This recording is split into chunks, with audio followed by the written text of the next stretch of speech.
High, এটা সেই প্রিজবোর্ডটা যেটা আমার স্টুডেন্ট আমাকে কালার করে দেওয়ার জন্য দিয়েছিল।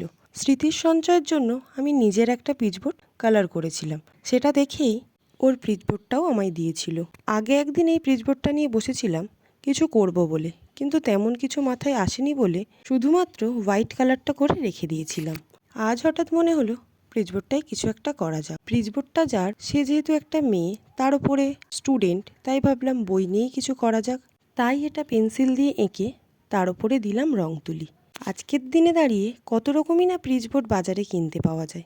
আমরা যদিও বা এরকমই প্রিজবোর্ড ব্যবহার করেছি, কিন্তু আমার এই স্টুডেন্টটা এত রকম কালারফুল প্রিজবোর্ড বাজারে কিনতে পাওয়ার সত্ত্বেও আমার কাছে দিয়েছে একটা প্রিজবোর্ড কালার করতে। এটা আমার কাছে অনেক বড় পাওয়া। একদম ছোট্টবেলায় ব্যবহার করা ওর প্রিজবোর্ড এটা। যদিও বা ও এখন খুব বেশি বড় না, ও এখনও ছোট, কিন্তু এটা একদম ছোটোবেলার। ও নিজস্ব কোনো ওর পছন্দ আমাকে বলেনি, শুধু বলেছে ম্যাম আপনার যা ইচ্ছা তা এঁকে দেবেন। তাই আমার ইচ্ছা মতোই আমি এঁকে দিয়েছি। জানি না ওর কতটা পছন্দ হবে।